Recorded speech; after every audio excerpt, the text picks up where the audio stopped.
We'll go ahead and get ready to begin.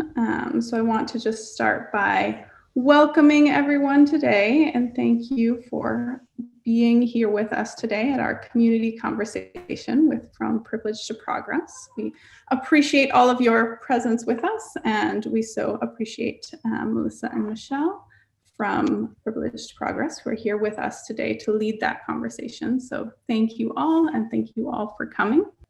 So just a bit about Girls Leap. Girls Leap is a Boston-based nonprofit organization, and so we work primarily with girls, those who identify as girls, and those who identify as non-binary from ages 8 to 18. Our program focuses on physical self-defense and reflective skills, and we work both in schools and community centers, and we now have a virtual open enrollment program as well. And so that is a bit about our work. And then we also have a teen mentor program, and our teen mentor program is a full year program. We have an intense summer program and then a full year school program. And so we actually have one of our teen mentors with us today, Bijou, who's going to talk a little bit about her experience as a teen mentor before we jump in. Hi, my name is Bijou. Coming into Girls Leap, I was a totally different person, and they taught me all these skills to not only help me when I'm in dangerous situations, but also to help me be okay with myself. On Saturdays, we go on walks and we find the root of my anger.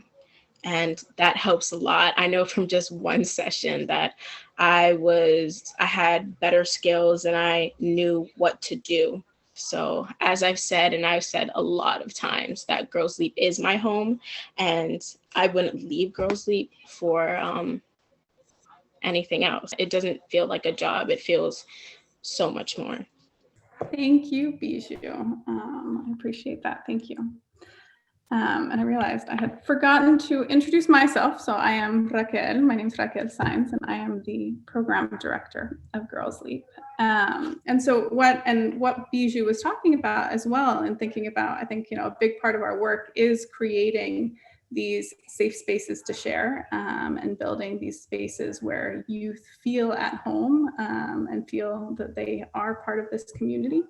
And so part of that work for us at Girls Leap is also building this racial justice work and building these conversations so that this workshop and this conversation is a part of much broader work that we're doing. So with our staff, we also have culturally responsive and anti-racist teaching workshops. We had a racial identity workshop this summer, and this is work that we're continuing to build, and we're continuing to build these conversations within our organization. And we also recognize the need to build these conversations within the wider community. And so that's why we are grateful for all of you to be here with us today to do this work. So I just want to introduce Michelle Saahene and Melissa DePino. And so they started From Privilege to Progress, P2P, a national movement to desegregate the public conversation about race and racism, after their viral video of Donte Robinson and Rashon Nelson's unjust arrest at a Philly Starbucks, which captured international attention. And through the hashtag Show Up movement, they continue the conversation that was started that day with commitment to learning together as a community, speaking up in our everyday lives, and amplifying the voices of people of color. As speakers and conversation moderators, Michelle and Melissa connect with audiences on a personal level, allowing them to recognize the power they have as individuals to make a positive impact. Participants leave the conversations with inspiration and tools to affect change in their everyday lives. So I want to turn it over now to Michelle and Melissa. Thank you so much. Thank you for having us. Thank you. I'm Melissa. I wanted to start tonight. I'm here in Philadelphia, where I live, right down the street from the Starbucks where Michelle and I met a couple of years ago. And I want to acknowledge what our city is going through right now. Another young Black man was killed by police, I'm sure you all know. 2 nights ago as his mother watched. He was in a mental health crisis, and instead of using de-escalation tactics, the police shot and killed him. And our whole city is in pain and in anger and all of the things that you feel. So I thank every one of you for being here tonight to have this conversation with us. These conversations, the conversations we have, every single one, will help move us all forward, so this doesn't keep happening. As Michelle knows, we did a speech the other day. Also, I'm still a little overwhelmed by the fact that it happened yet again and right down the street from where I am. So I hope you'll all join with us in this conversation. So this city where I am, Philadelphia, is a very, very diverse city. Statistically, it's only 37% white overall. Where I am in Rittenhouse Square, where the Starbucks is, where we met, it's 74% white. So that's sort of the backdrop for what happened on the day that we met one another. And I'm going to turn it over to Michelle, and she can tell you everything that happened that day. Thanks, Melissa. Thank you, everyone, for being here and for allowing us to be in conversation with you. Like Melissa said, it's really important that we have the conversation. And like Bijou talked about in her beginning speech, is that it's important that we recognize these feelings and work through them, regardless of how we might feel in the moment. So it's important that we're having these conversations and we learn how to get through this together. So when I went to the Starbucks that day on April 12th, 2018, I was there for only the second time that I had lived in Philadelphia in about 5 or 6 years. I always went to a different Starbucks that was deeper in the city because the Starbucks that was deeper in the city was more representative of the city. It was very diverse. You walked in, all the baristas were from different places, all the patrons were from different places. But this particular Starbucks right down the street from where Melissa lives on 18th and Spruce, like she said, it was predominantly white. And it didn't make any sense to me. I knew that's not what Philadelphia looked like, and it's certainly not what the world looked like. So I didn't like to go to that location. But for some reason, this day, I decided to give it another try. I was walking, it was a beautiful day, and I decided, you know what, let me just stop in Rittenhouse, right down the block from Rittenhouse Park, where I like to go often. So I walked into the Starbucks, and it was the same scene as it was 5 years prior. Almost every single person was white. I was the only Black woman. There was one other Black man. And I felt a little bit uncomfortable, but you know what? I said, I'm already here. Just sit down, do your work, and just mind your business. So that's what I did. I bought my coffee, which is something that I often did, even though I didn't always need a coffee. It's something that when you're in a Black body or a body of color, you don't want to draw attention to yourself. So I bought a coffee, even though it was a pretty warm day and I didn't necessarily need one. I just didn't want to draw attention to myself already being the only Black woman there. So I sat down, and about 45 minutes later, these 2 young Black men walk in. I noticed them because I felt more comfortable now. I wasn't the only one. I felt a little bit more comfortable in my skin.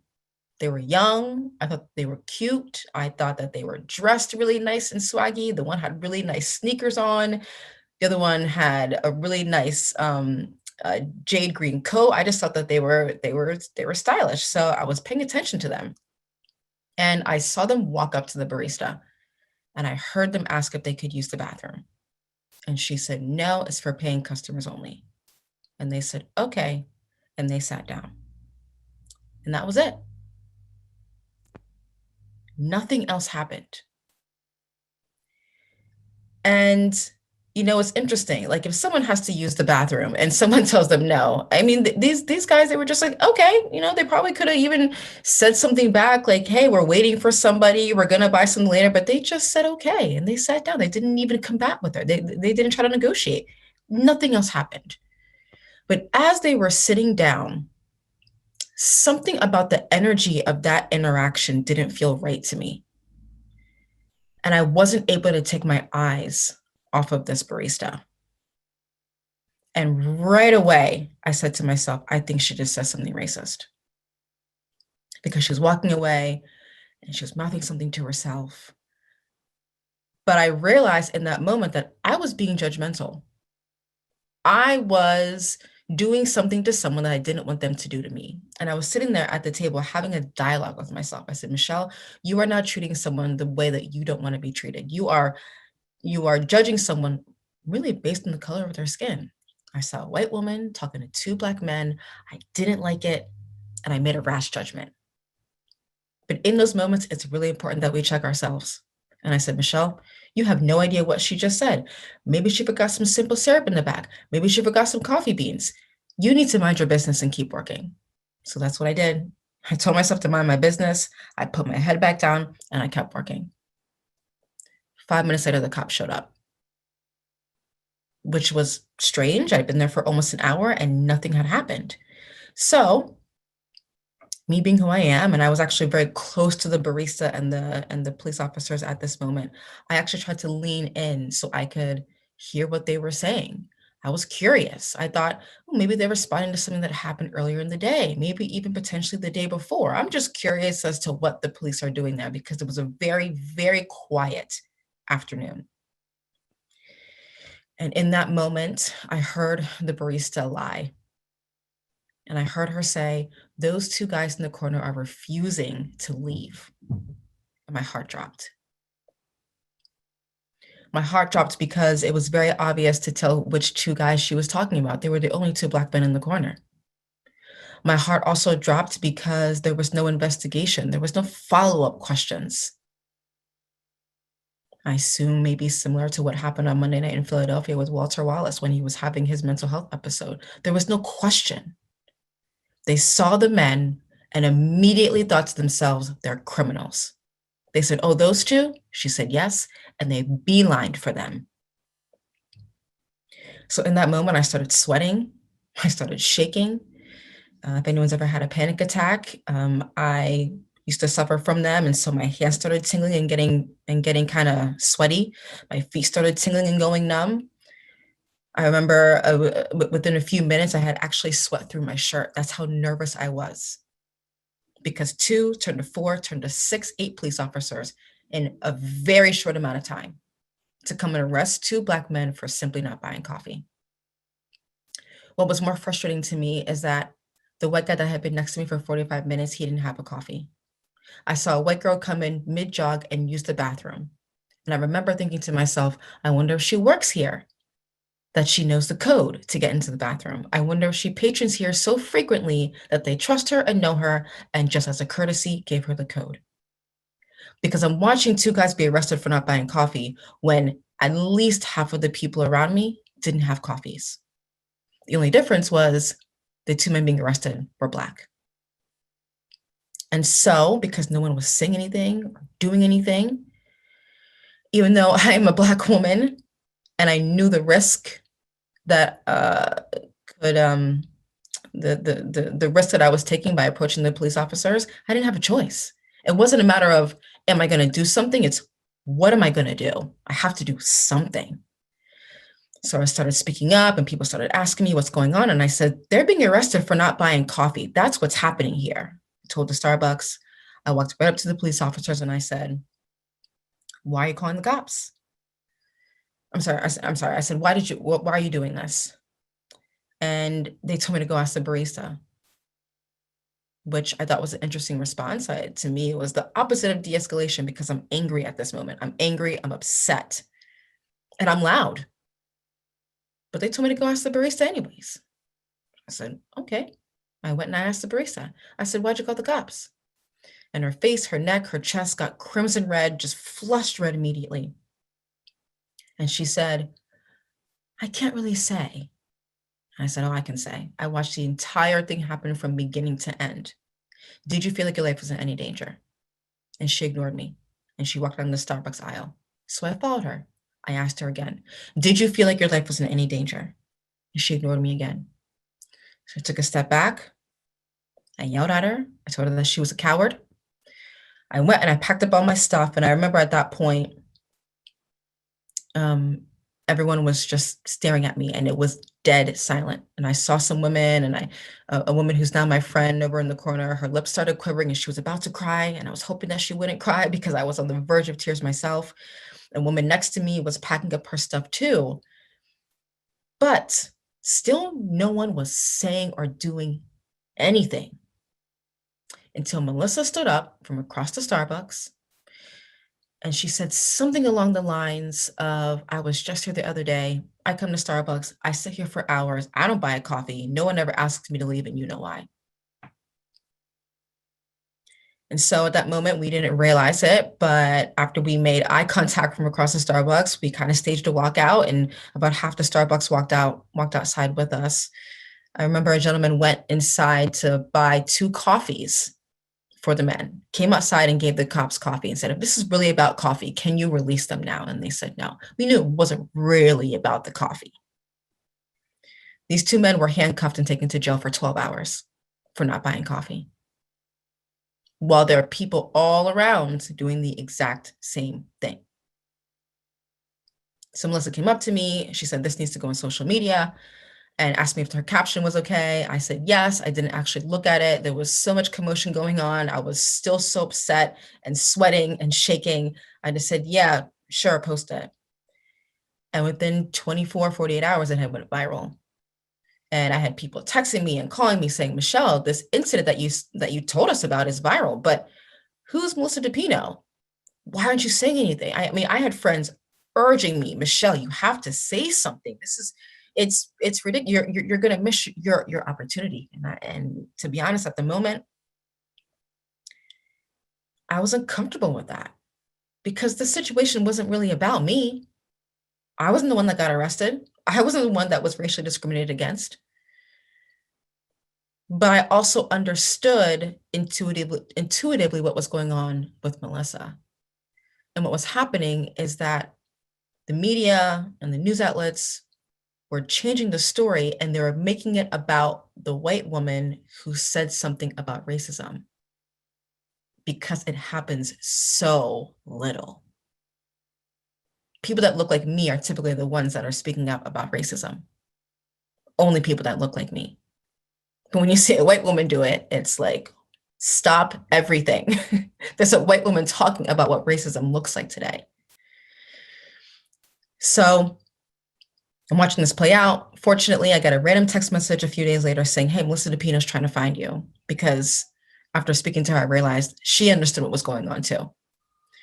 So the 2 of us met up a few days later, and she looked at me and she said, I feel like we're long lost best friends. We sat down. It was that Monday after we met up at a restaurant right down the street on the same street on Spruce Street. And on 18th.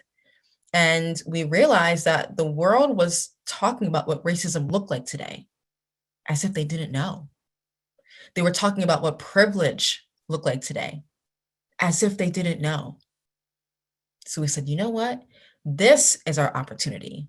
Our opportunity is to keep the conversation going, to help people understand where their privilege lies and what they can actually do with it, and also to address their biases that we all hold.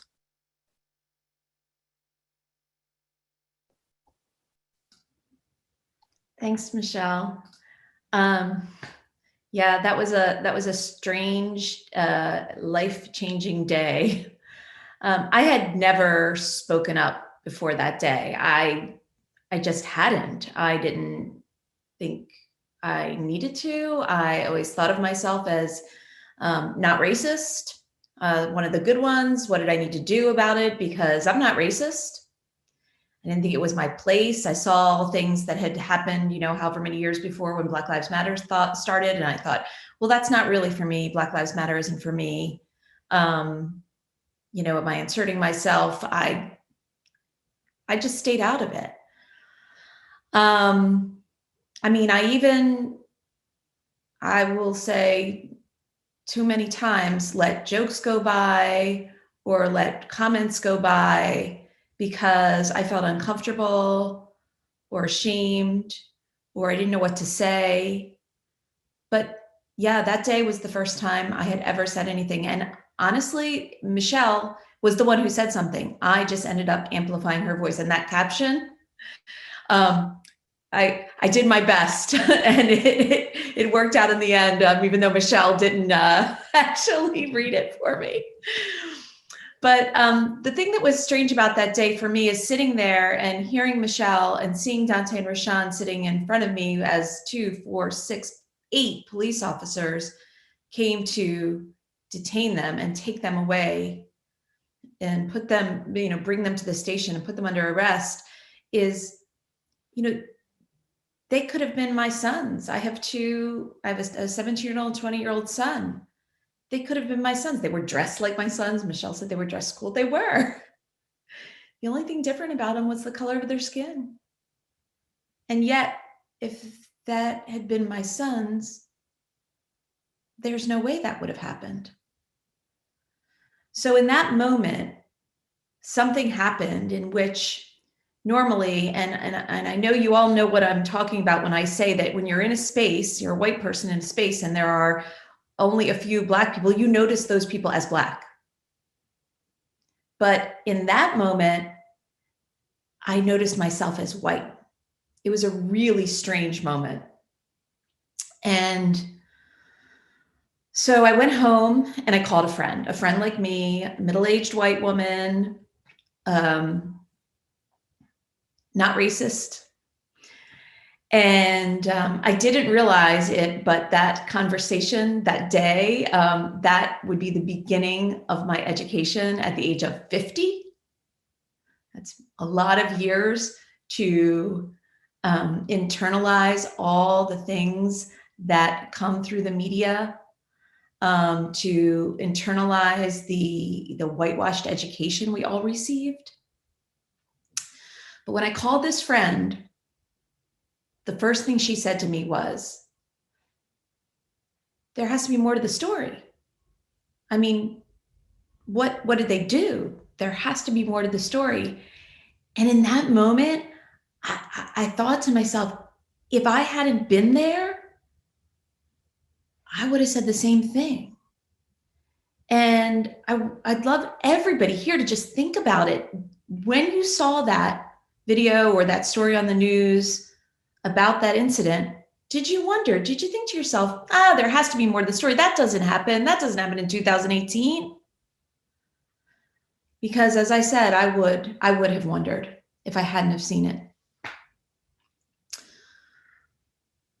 The question is, why do we wonder that? Why do we wonder that? Why, when Walter Wallace was in that moment, that health crisis, did the police shoot him instead of do something else to de-escalate? Why did they feel particularly threatened because he was a Black man? Why did that barista feel threatened? She wasn't threatened. There was as Michelle said, they just said, okay, and they sat down, minding their own business. But she felt threatened. So as Michelle mentioned, that day started when it started going viral, I was inundated with media. And everyone wanted to know what this middle-aged white lady thought about racism. I mean, it was really absurd. I never experienced racism. I didn't know what to say. But I just kept saying that nothing happened. And this doesn't happen to white people. And that became the news, that some white lady was saying that this doesn't happen to white people. That's crazy. Black America's been saying this forever. So there are a lot of things we learned, Michelle and I both, since that day, but the 3 main things that I want to touch on. Number 1, we do not listen to or believe people with lived experience who experience racism. We don't listen to them. Michelle, she'll say she was, sort of speaking to the barista, saying, what did you do? I mean, what do you think Michelle was probably looked at? An angry Black woman? Probably. We also live extremely segregated lives. So if you're white, your social media network is statistically 91% white. And prior to George Floyd, and when we were all trapped inside with the pandemic, we weren't talking about race or racism. Now there's a little more, but as you all can see, it comes and goes depending on what's in the news. And I want you to think about that. The privilege of not having to experience racism and the privilege of being able to not engage, not talk about it, not think about it, not say anything. We can go in and out of the conversation as we want to, but we can't. We can't, because it's not going to stop until we start to actively get involved. So Michelle also mentioned this idea that, the media, the world was paying attention to what this white woman had to say. Part of that is white people aren't speaking up. I spent days, weeks, months combing social media looking for other white people who were speaking up in the public space about racism. There were so few people, I could count them on one hand. I bet you can too. We don't know what to say. We're uncomfortable. We don't think it's our place. We don't want to get in an argument. We don't want to offend anyone. We have been conditioned to not talk about race. And as Michelle always says, I don't know anything that gets better, any problem that gets better when you don't talk about it. We have a lot of women here with us, I see. And I want you to think about it this way too. I often think about this, is that we women, we're fighting sexism all the time. But if men aren't actively involved in it, then they're still co-signing it, right? I had a man say to me the other night, I'm a feminist. I said, no, you're not. You're kidding me. You may think you're a feminist, but if you're not actively working against sexism, you're not a feminist. You're standing by and letting it happen. So it's the same with racism. And we can't expect people who experience racism to be the ones that have to fight it. The only way to erode it, the only way for it to get better, is if we join together in the fight. Those of us that have privilege, those of us that have power in the society, whatever privilege, whatever power you have, you need to use it. So what can you do? Well, that day after that Starbucks incident, I became very hungry to learn about the world outside of me, all those things I didn't learn about in school, and inside of me, why I believed the things I did, why I would notice the Black men sitting in there and only notice them and not think about what it meant that I was white. I mean, we all are always talking about our own identities and what that means to us. And prior to that day, I think, I would have described myself middle-aged, a woman, a mother, an entrepreneur, a daughter, a sister. But although I know I'm white, I wouldn't have described myself as white. I mean, how many of you, is that the first thing you'd say about yourself? How many of you would say it at all? Really think about that. But when you don't understand what it means to be white in America, to not have to experience racism and the privileges that brings in lots of different ways, then you're going to not understand that part of yourself. You're going to cause harm for yourself and for the people around you inadvertently.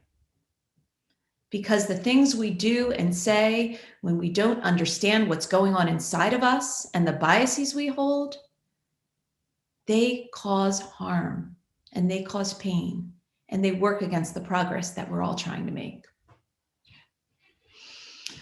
So I'm going to turn it back to Michelle, but I'm going to just go back to what I said the first thing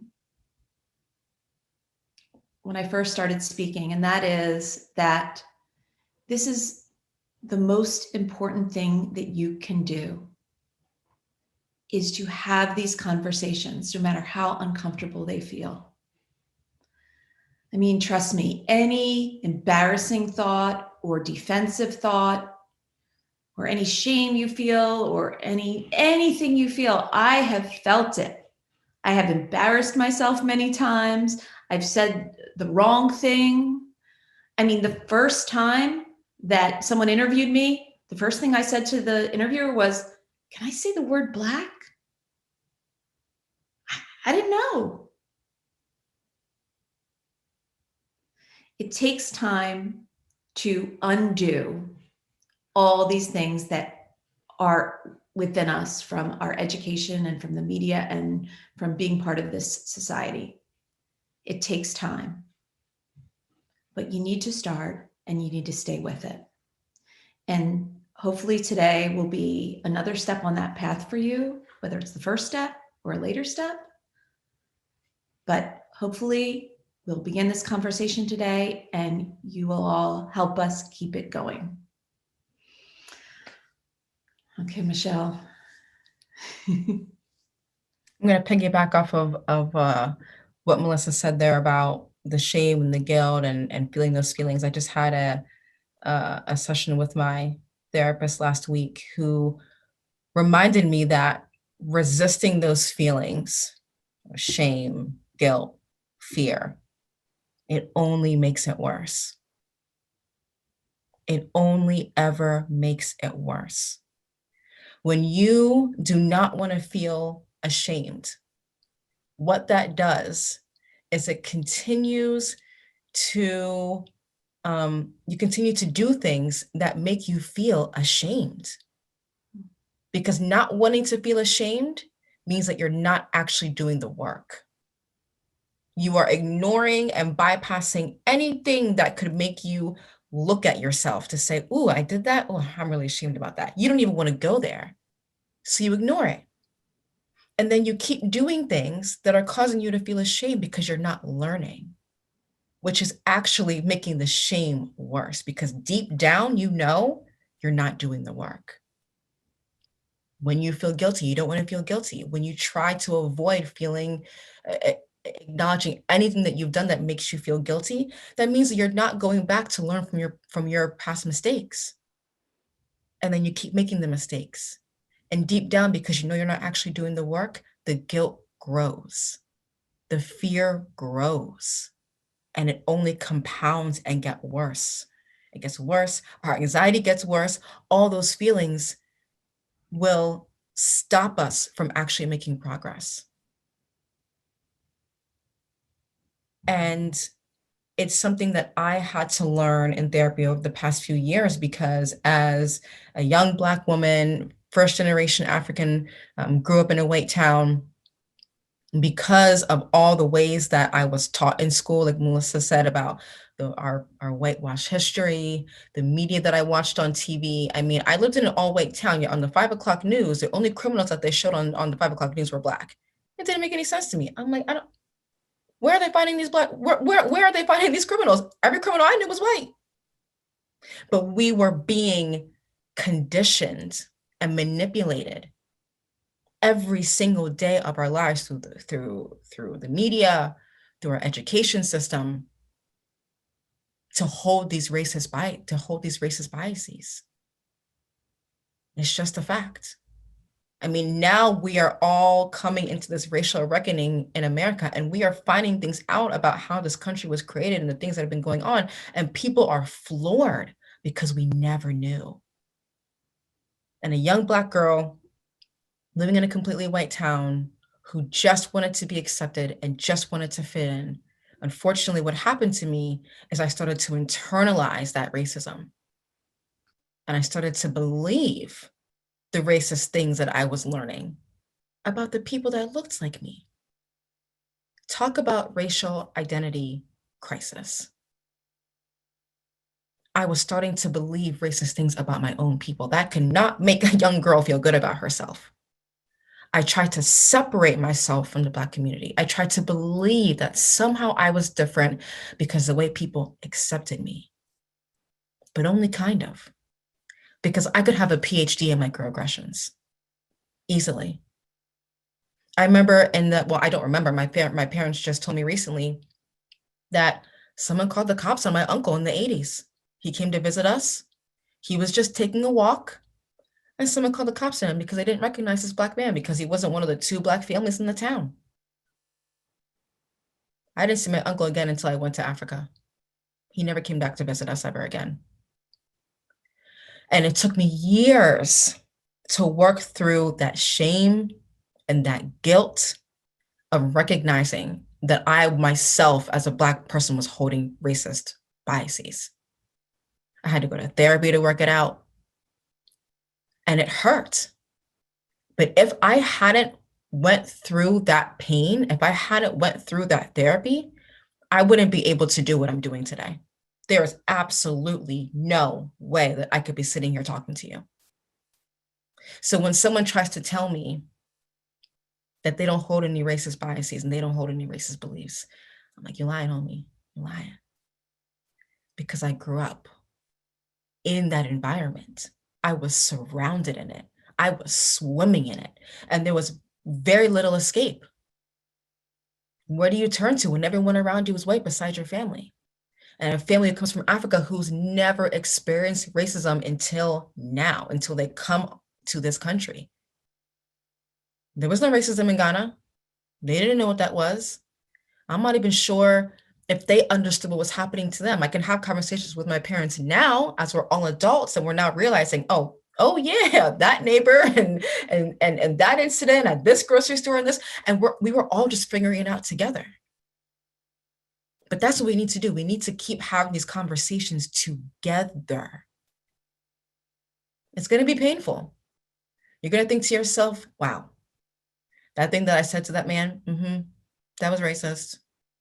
Ooh, that does not feel good. But the only way you're going to get through it is to recognize it, learn from it, know where it came from, so you can turn it around. And the one thing that I like to remind everyone, and not to necessarily let anyone off the hook, but the racist beliefs that we hold are not our own beliefs. They're not our fault. The country was created by men who did not believe, who did not see myself and the Indigenous Americans as full and equal human beings that deserve to be treated as such.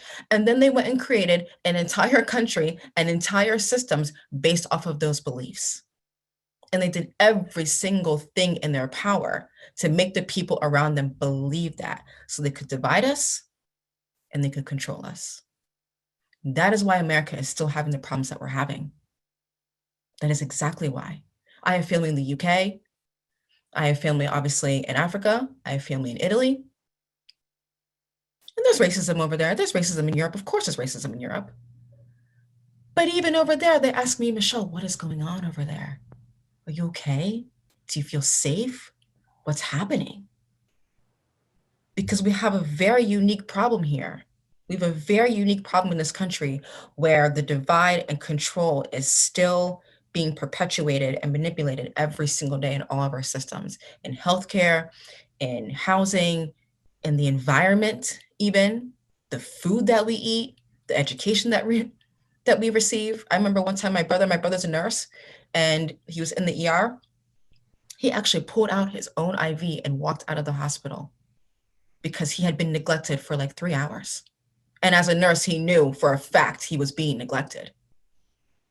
These things happen every single day. So I just want to encourage you to come to this conversation and try your best to practice radical honesty and empathy and active listening. And just remember that this conversation, like Melissa said, is one of the most important conversations that you're going to have. Because until we learn how to have this conversation and get through this, people that look like me are going to keep dying. And one day it might happen to someone that you love. a friend, a neighbor, a spouse. It is really important that we can get through these emotions. Take a page out of Bishu's book. I love the fact that she said that she goes on walks. Nature is very, very healing. If this young woman can do that, every one of us can do that. Every one of us can do that. So I want to open it up to, I don't know, Melissa, did you have anything else you wanted to add? Yeah, I know we don't have a whole huge long time for questions, and we'll get to as many as we can, but I just want to make sure that I get this in before, so I don't miss it at the end, is that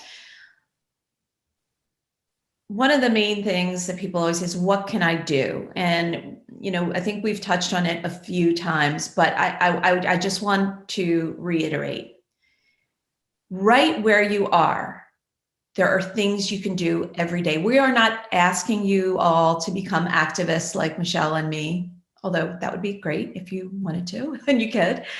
But every single person can learn, and you can learn with us on our social media. We are learning every single day and sharing what we learn.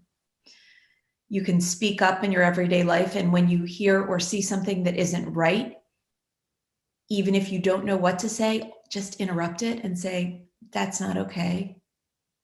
We have some racism interrupters on our page that we can share with you also. I'll put them in the chat. And then amplify Black voices and voices of people of color. Because if I hadn't amplified Michelle's voice, we wouldn't be here today. Because her voice would have gone unheard or disbelieved. So those three things, right where you are, all the time, just integrate it into your life. And that will put you on that path. And there's this saying, which I always like to share, is really struck me when I first heard it. Racism is not the shark, it's the water. I spent my whole life thinking it was the shark. That one racist person or those bad people with the tiki torches or whoever it is. But really, we are immersed in it. We are so immersed in it, we can't see. And once you start to educate yourself, you're going to see it everywhere. And then you're going to be able to dismantle it within yourself and everywhere around you. Well, thank you so much, Michelle and Melissa. Thank you for everyone who came today. Thank you for those who shared and asked questions. I think hopefully these are the starts to many more tough conversations and conversations that need to be had. So I so appreciate everyone's presence here today. And I so appreciate Melissa and Michelle, you both leading this conversation. And I'll put a plug in for following them because there's so much good information on their social media that I truly appreciate and is helping me learn. Thank you. Yeah, thank you. We're learning every day with you. So join us. Thank you so much for being here.